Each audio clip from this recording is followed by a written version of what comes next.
गणेशाय नमः। आप सभी को गणेश चतुर्थी की बहुत बहुत शुभकामनाएं।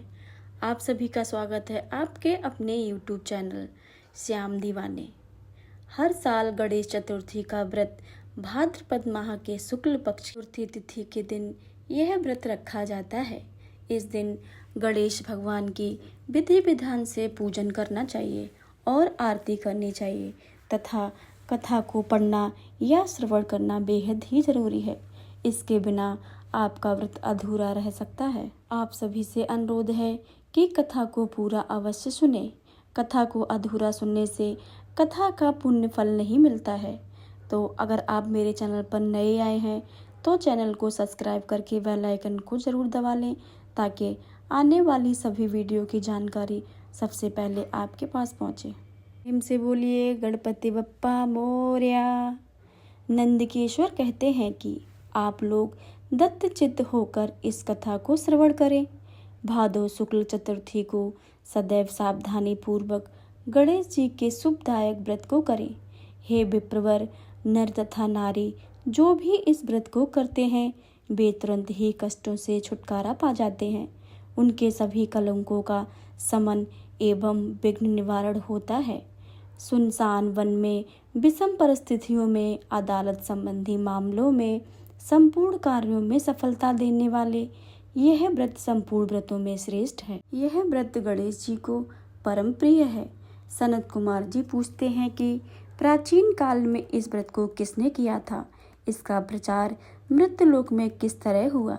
आप गणेश जी व्रत को विस्तार पूर्वक कहिए। नंदकेश्वर ने कहा कि इस व्रत को सर्वप्रथम प्रतापवान भगवान वासुदेव जगन्नाथ श्री कृष्ण जी ने किया था। जब उन पर झूठा दोषारोपण हुआ था तो उनके सम्मुख नारद जी ने उनसे इस व्रत को करने लिए कहा था। सनत कुमार ने आश्चर्यचकित होकर पुनः प्रश्न किया कि हे नंदकेश्वर, श्री कृष्ण जी सर्वगुण संपन्न ऐश्वर्ययुक्त भगवान है, सृष्टिकर्ता है, पालन करता एवं संहार करता है, अव्यय अप्रेम निर्गुण एवं सगुण है। ऐसे घटघटवासी भगवान कृष्ण को मिथ्या कलंक किस प्रकार लग गया था? यह बात बहुत ही विस्मयकारी है। हे नंदकेश्वर, आप इस उपख्यान को वर्णन कीजिए। नंदकेश्वर कहने लगे, पृथ्वी का भार हरण करने के लिए भगवान विष्णु और हलधर बलराम जी ने वासुदेव के पुत्र रूप में अवतार धारण किया था। मगध सम्राट जरासंध के बार बार आक्रमण करने के कारण कृष्ण जी ने विश्वकर्मा द्वारा समुद्र में स्वर्ण निर्मित द्वारिकापुरी बनाई। उस पुरी में 16,000 रानियों के लिए 16,000 सुंदर महलों का निर्माण कराया। उन रानियों के निवास के उपभोग के निमित्त परिजात वृक्ष का रोपण कराया। इसके अतिरिक्त 56 करोड़ यादवों के लिए 56 करोड़ भवन का व्यवस्था की और अन्य लोगों के निवास का भी प्रबंध करवाया, जहां जनता शांतिपूर्वक बसती थी। त्रिलोक में उपलब्ध होने वाली जितनी भी वस्तुएं थी सभी का वहां संग्रह किया गया था। उस द्वारकापुरी में उम्र नामक यादव के सत्राजित और प्रसेन नामक 2 पुत्र थे। समुद्र तट पर स्थित भाव से सूर्य नारायण को प्रसन्न करने के लिए वीरवान सत्राजित तपस्या करने लगे। वे निराहार रहकर सूर्य की ओर टकटकी बांधकर आराधना करने लगे। भगवान ने सूर्य प्रसन्न होकर सत्राजित के समक्ष प्रकट हुए। सत्राजित भी अपने आराध्य के दर्शन पाकर बहुत ही प्रसन्न हुए। सत्राजित स्तुति करने लगे कि हे तेजपुंज, हे स्वतः प्रकाशवान, हे कश्यप, हे हरिदर्श, आपको मेरा बारंबार प्रणाम है। हे ग्रहराज, हे चंद्रमा को प्रकाशित करने वाले, हे वेदत्रयी स्वरूप, हे संपूर्ण देवों के अधिपति, आपको मेरा नमस्कार है। हे देवराज, आप मेरे पर प्रसन्न हो। हे दिवाकर, आपकी कृपा दृष्टि मेरे ऊपर हो जाए। सत्राजित की ऐसी स्तुति से भगवान सूर्य ने सत्राजित से शांत, गंभीर एवं मधुर वाणी में कहा कि हम तुम्हारे ऊपर बहुत ही प्रसन्न हैं। तुम्हारी जो अभिलाषा हो वह हमसे मांग लो। हे महाभाग्यशाली सत्राजित, हम तुम्हारी आराधना से संतुष्ट हैं। अब तुम इस सुंदर रत्न को ले लो, यह देवों में भी अभिप्राय है। ऐसा कहकर प्रसन्न मन से भगवान ने अपने कंठ से मणि उतार कर उसे दे दी। भगवान सूर्य ने उससे कहा कि यह प्रतिदिन 8 भार अर्थात 24 मन सोना प्रदान करती है, अतः मणि धारण करने के समय पवित्र रहना चाहिए। हे सत्राजित, औसाचा व्यवस्था में धारण करने से धारक का मरण हो जाता है। इतना कहकर तेजवान भगवान सूर्य वहीं अंतर्ध्यान हो गए। उस मणि को धारण करके सत्राजित इसे सुशोभित हुए मानो वह सूर्य नारायण ही है। हे राजन, उनके द्वारकापुरी में प्रवेश करने पर उस तेज के कारण किसी को मालूम ना हुआ कि वह कौन आ रहा है। उस कांतिमान मणि को कंठ में धारण किए हुए वह कृष्ण जी की ओर द्वारका में तुरंत ही चले गए और उस मणि की चमक में देखने वालों ने समझा कि साक्षात सूर्य भगवान ही आए हैं। जब लोगों ने समीप आकर स्पष्ट रूप से देखा तो उनको समझ में आया कि वह सूर्यदेव नहीं है, ये तो सत्राजित है, जो अपने कंठ में मणि को धारण करने के कारण सुशोभित हो रहे हैं। सत्राजित के कंठ में इस मंतक मणि को देखकर भगवान कृष्ण का मन लालायित हो उठा, परंतु उन्होंने उसे लेने की चेष्टा नहीं की। इधर सत्राजित के मन में संदेह उत्पन्न हुआ कि कृष्ण जी मुझसे यह मणि मांग न ले। इस भय से उसने उस मणि को अपने भाई प्रसेनजित को दे दिया, साथ ही उसे पवित्र रहकर पहनने के लिए सावधान भी कर दिया। एक समय की बात है, प्रसेनजित उस मणि को पहने हुए कृष्ण जी के साथ वन में आखेट के लिए गया। असुचिता के कारण अश्वरूप प्रसेनजित को एक शेर ने मार डाला। उस सिंह को रत्न ले जाते देखकर जामबान ने मार डाला। जामबान ने उस मणि को गुफा में लाकर अपने बेटे को दे दी। इधर श्री कृष्ण ने अपने सहयोगी शिकारियों के द्वारा द्वारका में लौट आए। समस्त द्वारका वासियों ने अकेले कृष्ण को आया देखकर ऐसा अनुमान लगाया कि मणि के लोभ में कृष्ण ने प्रसेनजित की हत्या कर डाली। ऐसा कौन सा अधर्म है जो लोभी के लिए करनी ना हो। लोभी तो अपने गुरुजनों का भी वध कर डालता है। इसी प्रकार की चर्चा सब लोग करने लगे। झूठे दोषारोपण से कृष्ण जी के मन को बहुत ही दुख हुआ और वे किसी से बिना कुछ कहे हुए लोगों के साथ लेकर नगर से बाहर चले गए। वन में जाकर कृष्ण ने देखा कि एक स्थान पर प्रसेनजित सिंह द्वारा मृत होकर पड़े हैं। सवारी के साथ प्रसेनजित के पदचिन्हों के सहारे वहां गए जहां ऋषि ने सिंह को मारा था। रक्तबिंद के आधार पर श्री कृष्ण उसकी गुफा में घुस गए। रक्षराज की गुफा बहुत ही भयंकर थी। उसमें गहन अंधेरा था, अतः प्रजाजनों को गुफा द्वार पर छोड़कर भगवान कृष्ण अकेले ही उसमें प्रविष्ट हो गए। अपने तेज के अंधकार निवारण करते हुए भगवान उस गुफा में 400 कोस तक चले गए। वहां पहुंचने पर उन्होंने रमणीक स्थान एवं महल को देखा, जहां पर जाम्बन का पुत्र सुंदर पालने में झूल रहा था और पालने में मणि रत्न लटक रहे थे। बालक के उस खिलौने रूप मणि को लेने के लिए भगवान कृष्ण उसके निकट खड़े हो गए। रूप लावण्य से पूर्ण कमल नैनी किशोरी उस पालने को झुला रही थी। वह मंद मुस्कान भी बिखेर रही थी। ऐसी नवयुवती बाला को देखकर कृष्ण जी विस्मित हो गए। वह कमल मुखी बाला धीरे धीरे कह रही थी कि लाडले, तुम क्यों रो रहे हो?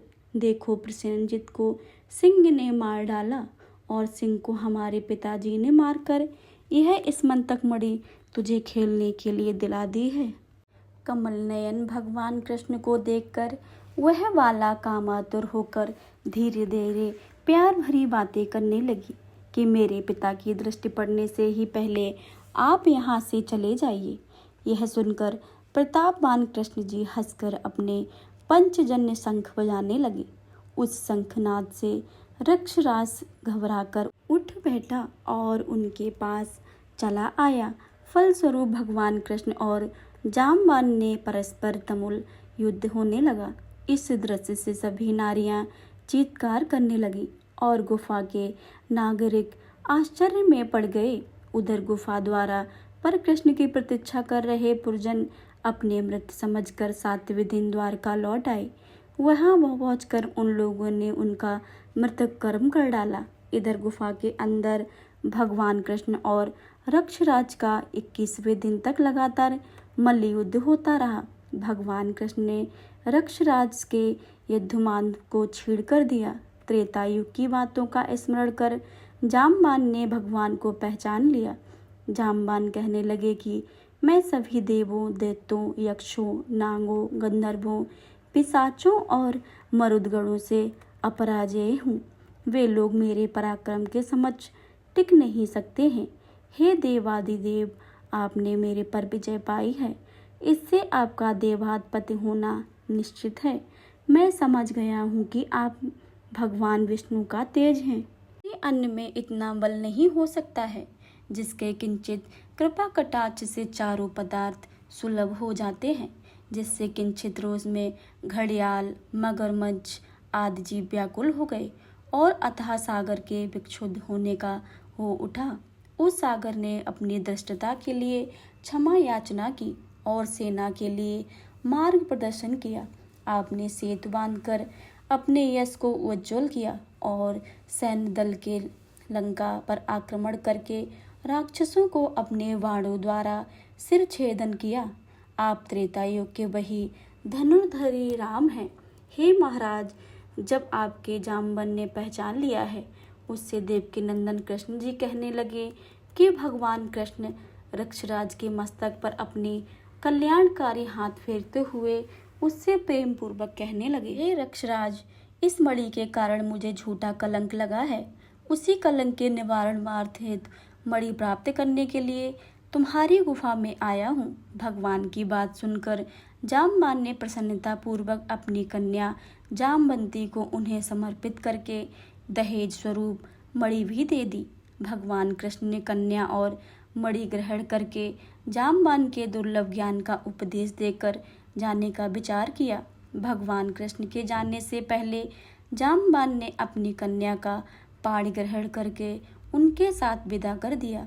जामवंती के साथ मणि लेकर भगवान कृष्ण प्रसन्न मन में द्वारिका आए। जिस प्रकार किसी मृतक के पुनराजीवित होने पर उसके परिवार वालों के हर्ष की कोई सीमा नहीं रहती है, वही अवस्था कृष्ण को देखकर द्वारका वासियों की हुई। कृष्ण की धर्म पत्नी के हाथ मणि लेकर लौट कर देखकर सभी लोग उत्सव मनाने लगे। भगवान कृष्ण प्रसन्न होकर मित्र वर्ग के साथ सुधर्मा अर्थात यादवों की राज्यसभा में आए। वहां उन्होंने मणि के गायब होने और उनकी पुनः प्राप्ति की सारी घटना को सुनाया। भगवान कृष्ण ने राज्यसभा में उपस्थित इंद्रजित को अपने पास बुलाकर वह मणि उसे दे दी। यादव संसद सदस्यों के सामने मणि देकर भगवान झूठे कलंक के दोष से मुक्त हो गए। इंद्रजित बुद्धिमान थे। मणि पाकर उन्हें लज्जा आई, जिसके फलस्वरूप उन्होंने अपनी कन्या सत्यभामा का विवाह कृष्ण जी से कर दिया। इसके बाद सतधनता, अक्रूर आदि दूषित हृदय वाले यादव मणि प्राप्त के लिए सत्राजित से शत्रुता करने लगे। एक बार की बात है कि कृष्ण जी कहीं गए हुए थे। उनकी अनुपस्थिति में पापात्मा सतधन्वा के सत्राजित की हत्या करके मणि अपने कब्जे में कर ली। श्री कृष्ण के लौटने पर सत्यभामा ने उन्हें सारी बातें बतलाईं। एक बार नगर में पुनः चर्चा हो उठी कि कृष्ण भीतर से ही तो काल अर्थात कलुषित हृदय वाले हैं और ऊपर से सीधे साधे दिखते हैं।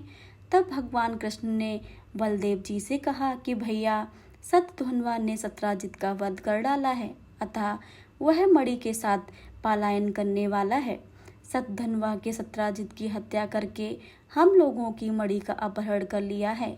वह मणि पर हम लोगों के लिए योग्य है, इसमें कोई संदेह नहीं है।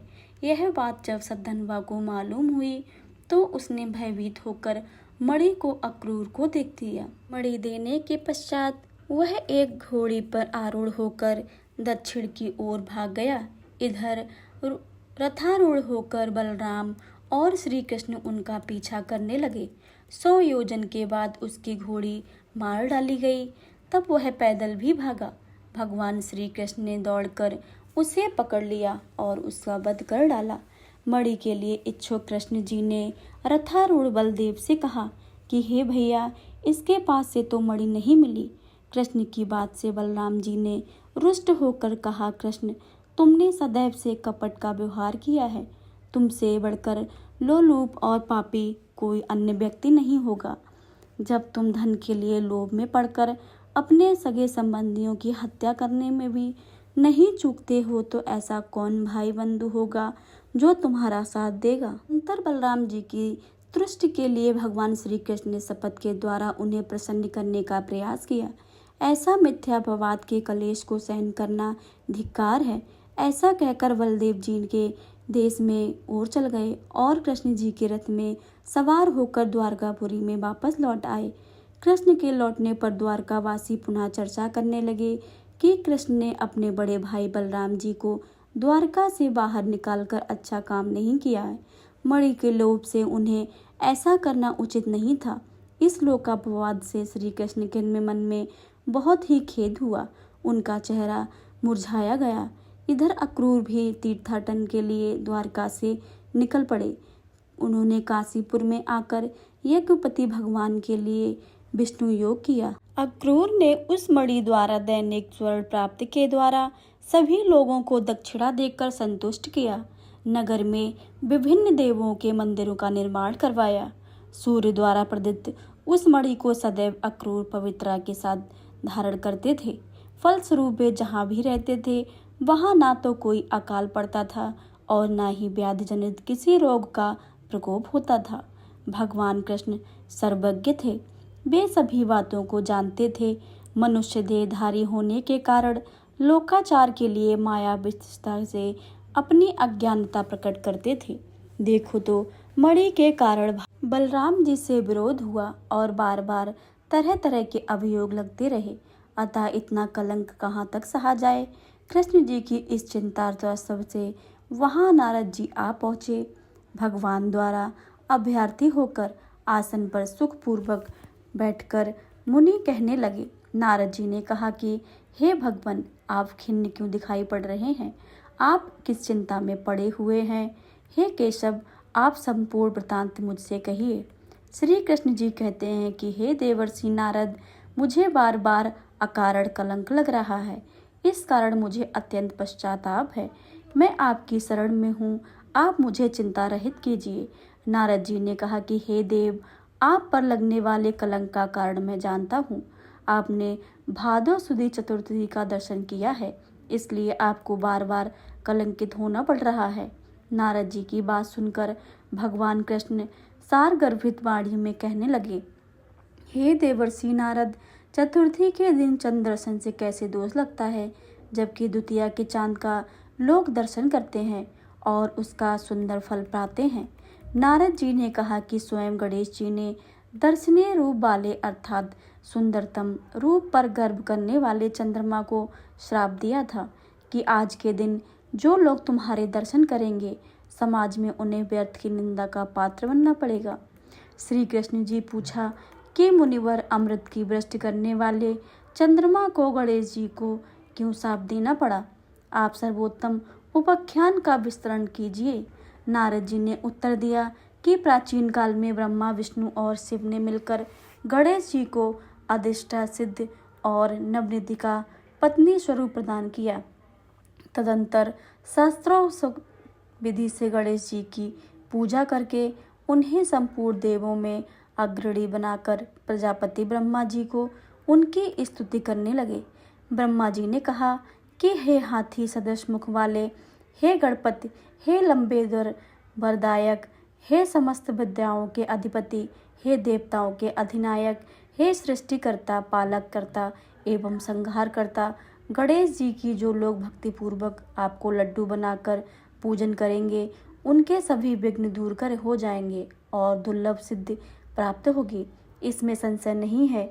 जो देवता और जो दानव आपकी पूजा किए बिना सफलता की कामना करते हैं, उन्हें अरबों कल्प तक सिद्धि नहीं मिलती है। गण आपकी रक्षा कटाक्ष के बल पर सदा विष्णु पालन करते हैं तथा शिवजी संहार करते हैं। ऐसी स्थिति में मेरी समर्थ नहीं है जो मैं आपकी स्तुति कर सकूं। ब्रह्मा जी के मुख से ऐसी स्तुति सुनकर गणेश जी ने विश्व के अधिपति ब्रह्मा जी से प्रेम पूर्वक कहा। गणेश जी ने कहा कि हे जगत के रचयिता ब्रह्मा जी, मैं आपकी भक्ति पूर्वक निश्चल स्तुति से अत्यंत प्रसन्न हूँ। आपकी जो इच्छा हो मुझसे वर के रूप में मांग लीजिए, मैं उसे पूर्ण करूँगा। ब्रह्मा जी ने कहा कि हे प्रभु, सृष्टि के रचना काल मैं आपसे किसी प्रकार की बाधा ना हो। यह सुनकर गणेश जी ने प्रसन्न मन से मुस्कुराते हुए कहा कि ऐसा ही होगा, अर्थात आपका कार्य विघ्नों से दूर रहेगा। ब्रह्मा जी अविष्ट वरदान पाकर अपने लोक को चले गए। इधर स्वेच्छा से भ्रमण करने वाले गणेश जी ने सत्यलोक में चलकर अपना अद्वितीय स्वरूप धारण किया। आकाश मार्ग में चंद्रलोक में जा पहुंचे। रूपशाली चंद्रमा ने गणेश जी के ऐसे हास्य योग स्वरूप को देखकर, जिससे उनकी लंबी सूंड, सूंड के समान कान, लंबे दांत, भारी भरकम तोंदाली पेट और चूहे के वाहन पर आसीन ऐसे विस्मयकारी रूप को देखकर स्वर्ग पर्वत चंद्रमा को हंसी आ गई। चंद्रमा के हंसने से गणेश जी कुपित हो गए। उनकी आंखों में क्रोध से लाल हो गई। उन्होंने चंद्रमा को शाप दे दिया कि तुम दर्शनीय एवं सुंदर रूप मुझको देखकर हंस रहे हो। गणेश जी ने कहा कि चंद्रमा, तुम मदद रहित हो रहे हो, इससे फल तुम्हें बहुत ही जल्द भोगना पड़ेगा। आज से शुक्ल चतुर्थी के दिन कोई भी व्यक्ति तुम्हारे पापी मुंह को नहीं दे पाएगा। जो व्यक्ति भूल से तुम्हारे मुख को देख लेगा उसे अवश्य ही कलंकित होना पड़ेगा। नारद जी कहते हैं कि हे कृष्ण, ऐसा भीषण शाप सुनकर विश्व में हाहाकार मच गया और चंद्रमा का मुख मलिन हो गया तथा वे जल में प्रविष्ट हो गए। उसी दिन से चंद्रमा अपना स्थान जल में बनाकर रहने लगे। इधर देवता, ऋषि और गंधर्वों की बड़ी निराशा हुई और वे सब दुखी होकर देवराज इंद्र के नेतृत्व में पितामह ब्रह्मा के लोक में गए। ब्रह्मा जी के दर्शन करने के बाद उन लोगों ने चंद्रमा के वृत्तांत का वर्णन किया कि आज गणेश जी ने चंद्रमा को शाप दे दिया है। तब ब्रह्मा जी ने सोचकर उन देवताओं से कहा कि हे देवताओं, गणेश जी के शाप को कोई काट नहीं सकता है। ना तो मैं काट सकता हूँ और ना ही विष्णु, इंद्र आदि देव उन्हें निश्चय ही जानिए। इसलिए हे देवों, आप उन्हीं के शरण में जाओ, वे ही चंद्रमा को शाप मुक्ति कर सकते हैं। देवताओं ने पूछा कि हे पितामह, ये अति बुद्धिशाली हे प्रभु, किस उपाय से गजानन प्रसन्न होकर वर देंगे? आप उसी उपाय को बतलाइए। ब्रह्मा जी ने कहा कि गणेश जी का पूजन विशेषतया कृष्ण चतुर्थी को रात्रि में यत्न पूर्वक करना चाहिए। शुद्ध घी में उन्हें मालपुआ, लड्डू आदि बनाकर भोग लगाना चाहिए। स्वयं भी इच्छा पूर्वक मिष्ठान, हलवा, पूड़ी, खीर आदि का भोग लगाकर प्रसाद ग्रहण करना चाहिए। ब्राह्मणों को दान स्वरूप गणेश जी की स्वर्ण प्रतिमा दान देनी चाहिए। शक्ति के अनुसार दक्षिणा दें। धन रहित हुए कृपाणता नहीं करनी चाहिए। पूजन व्रत आदि विधि जानकर सब देवताओं ने देवगुरु बृहस्पति को भेजा और उन्होंने चंद्रमा के पास जाकर ब्रह्मा जी की बताई हुई विधि सुनाई। चंद्रमा ने ब्रह्मा जी की बताई हुई विधि के द्वारा गणेश जी का व्रत एवं पूजन किया, जिसके फलस्वरूप प्रसन्न होकर गणेश भगवान जी प्रसन्न हो गए। अपने सम्मुख गणेश जी को क्रीड़ा करते हुए देखकर चंद्रदेव उनकी स्तुति करने लगे। चंद्रमा ने कहा कि हे विभो, आप समस्त कारणों में यदि आप कारण हैं, आप सर्वज्ञ एवं सबके जानने योग्य हैं। आप मुझ पर प्रसन्न होइए। हे देवादिदेव, हे जगन्नाथ, हे लंबोदर, हे वक्रतुंड, हे गणेश जी, हे ब्रह्मा विष्णु से पूजित, मैंने गर्भ के कारण अपना आपका उपहास किया था, उसके लिए मैं आपसे क्षमा प्रार्थी हूँ। आप मुझ पर प्रसन्न होइए। हे गणेश जी, जो आपकी पूजा ना करे, अर्थ सिद्धि की इच्छा रखते हैं, वे वास्तव में मूर्ख और संसार में अभागे हैं। मुझे आप सबके संपूर्ण प्रभाव का ज्ञान हो गया है। जो परमात्मा आपके पूजन से विमुख रहते हैं, उन्हें नरक में स्थान नहीं मिलता।